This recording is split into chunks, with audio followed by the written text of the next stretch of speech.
আমরা আবারও চলে এসেছি, আমি আর মহুয়া আপনাদের কাছে। আর আজকে আমাদের হাতে আছে মায়ের কথা বইটি।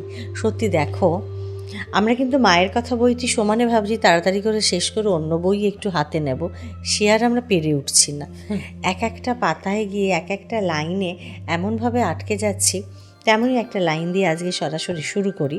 একটা জায়গায় মার কাছে অবভিয়াসলি অনেক মানুষজন আসছেন, এবং এই যে ঘটনাটা বলছি এটা তখন বাঁকুড়ার কোয়ালপাড়াতে রয়েছেন, সেখানে জগদম্বা আশ্রমে।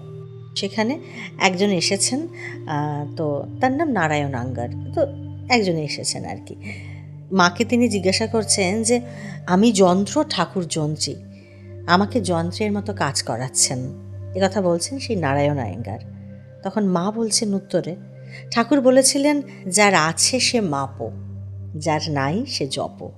এখানে যার আছে মানে যার ধন ধান্য আছে, এবং মাপো মানে ব্র্যাকেটে বলে দিচ্ছেন মেপে দেওয়া, এবং যার নাই সে জপো।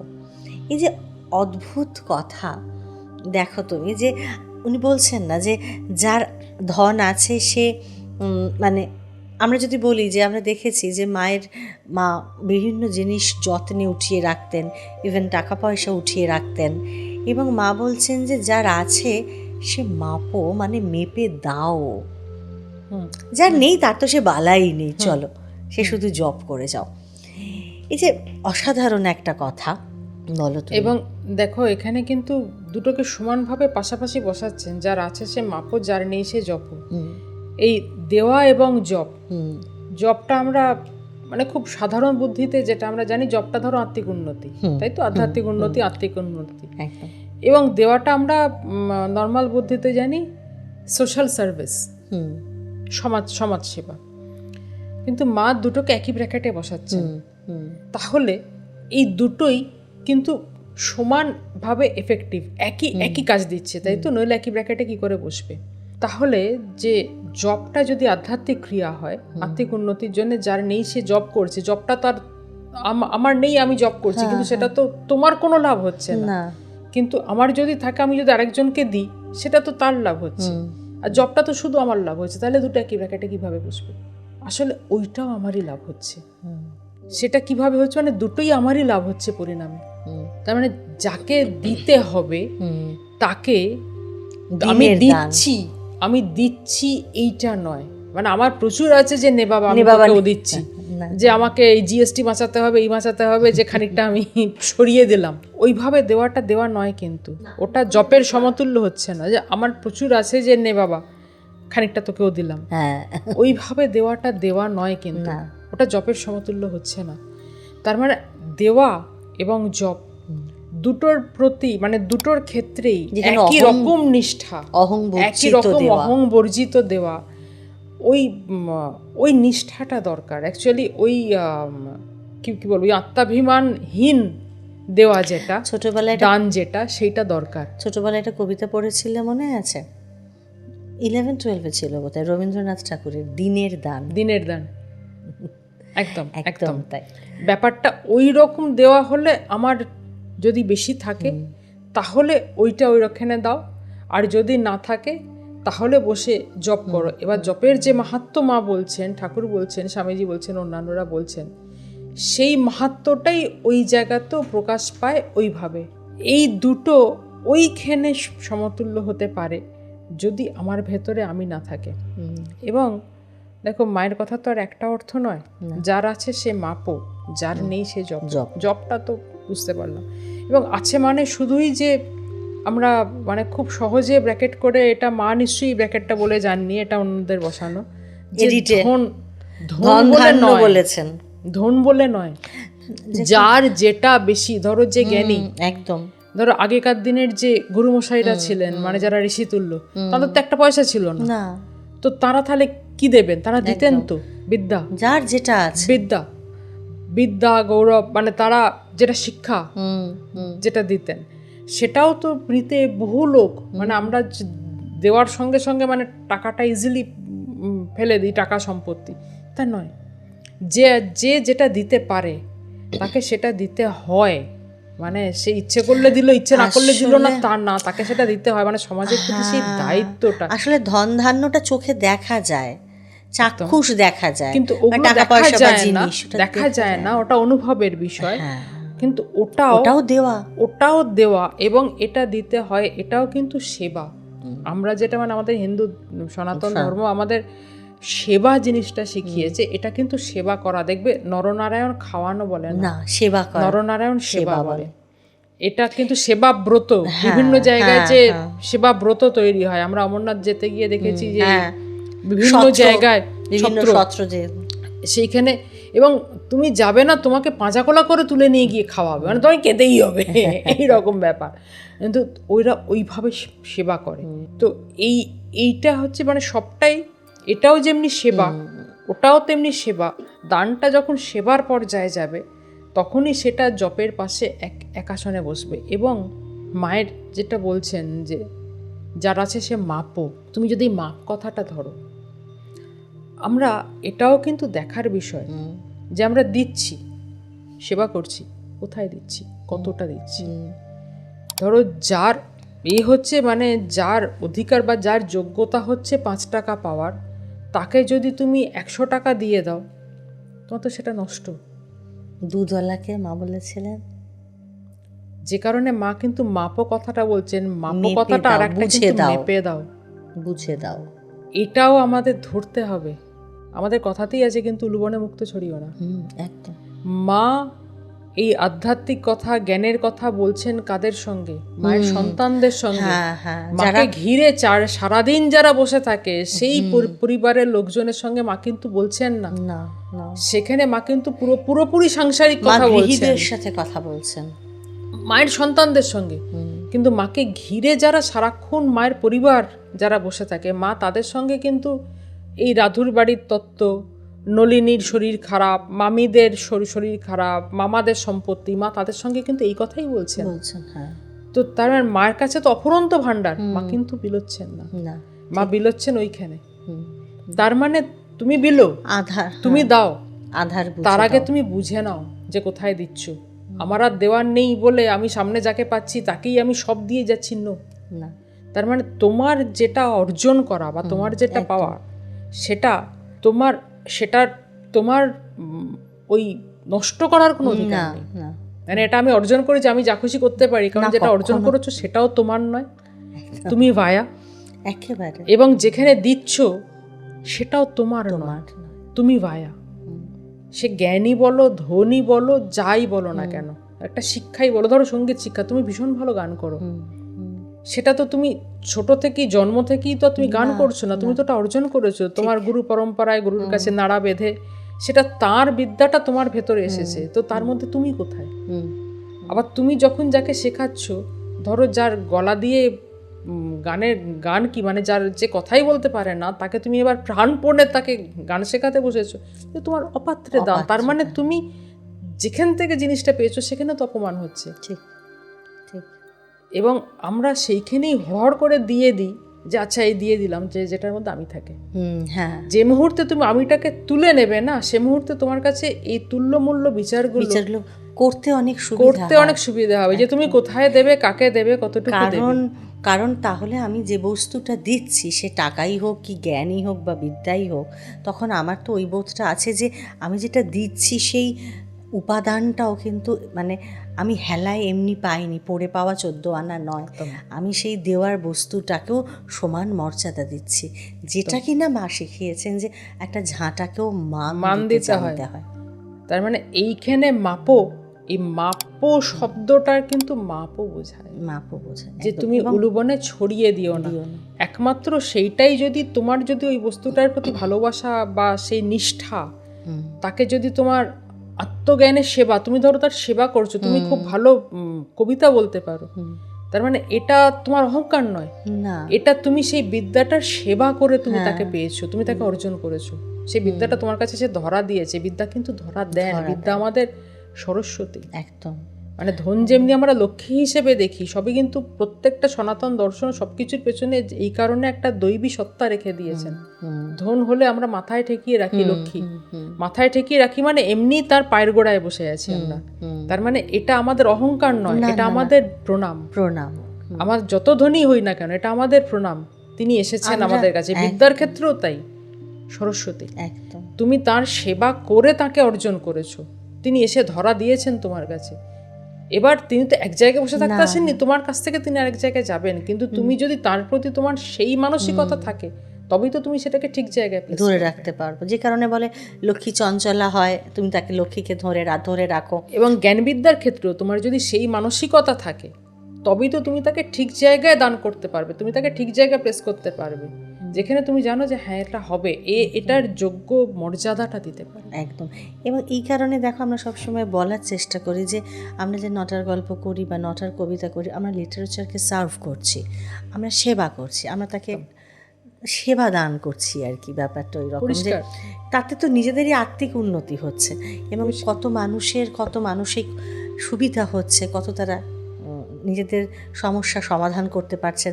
এটাও তো এক ধরনের স্পিরিচুয়াল সেবা, অবশ্যই, এবং এটা যাপন।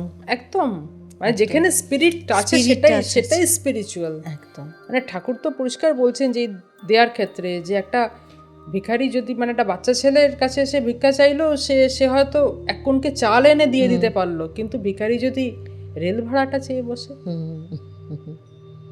এই তুমি তাকে কতটা দেবে। ব্যাপার হচ্ছে যে দেওয়াটা, সবাই দেখবে আজকাল দেওয়াটা মানে একটা ফ্যাশন হয়ে দাঁড়িয়েছে এবং সমাজে কিন্তু দিচ্ছে মানে একেবারে না খেতে পেয়ে কিন্তু চলতি সমাজের মধ্যে কেউ নেই, দিচ্ছে এখন সবাই দিচ্ছে। হ্যাঁ, অন্নাভাবটা এখন ব্যাপার হচ্ছে কতটা দেবে, কাকে কতটা দেবে, এবং দেওয়ার মধ্যেও আমি কি বোধ থেকে দেব।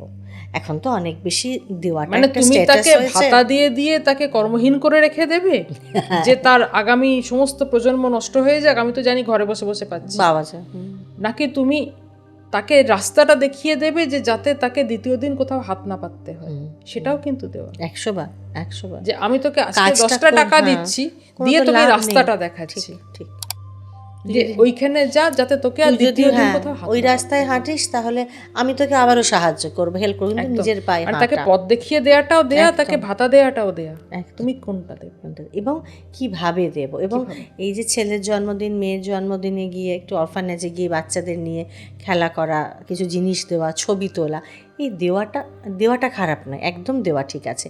দেওয়ার ভেতরের মানসিকতাটা যেন ঠিক থাকে সেটা। এবং এই দেওয়া, যে কারণে যে আমরা দেওয়া বলতেই ধন ধান্যটা সব থেকে আসে আগে, যে টাকা পয়সা আর যে কোনো একটা জিনিস যেটা ছুঁয়ে দেখা যায় সেরকম জিনিস, এটা আমরা বেশি বুঝি বলে ছোটোবেলায় দেখো আমাদের একটা কথা বলা হতো যে বিদ্যাটা যত দান করবি তত বাড়বে। এবং অবভিয়াসলি মায়ের নাম যেখানে সারদা, এবং ঠাকুর তো বলছেন সারদা সরস্বতী, ঠাকুর পরিষ্কার বলছেন। হ্যাঁ, এবং এই যে বিদ্যা অবিদ্যা, আমরা তো বিদ্যা মানে শুধু সংকীর্ণ অর্থ বুঝি, পড়াশোনা, এবং সেটা প্রাতিষ্ঠানিক পড়াশোনা, সেটাই বিদ্যা। কিন্তু বিদ্যা আর অবিদ্যার সংসার যখন বলা হয়, কোথায় গিয়ে সবটুকু মিলেমিশে একাকার হয়ে যায়। এবং আমরা যেহেতু একেবারে এবছরের অন্তত সরস্বতী পুজোর দোরগোড়ায় এসে বসে আছি, দাঁড়িয়ে রয়েছি এবং সারদা নামটাকে নিয়ে কথা বলছি, তো অবভিয়াসলি বিদ্যা দেবীর কথা তো আসছে এবং তার কথাই বলছি, ঠিক। তো সেটাও দেখো আমাদের কিন্তু ওভাবেও শেখানো হয়েছে যে বিদ্যা যত দান করবে তত বাড়বে।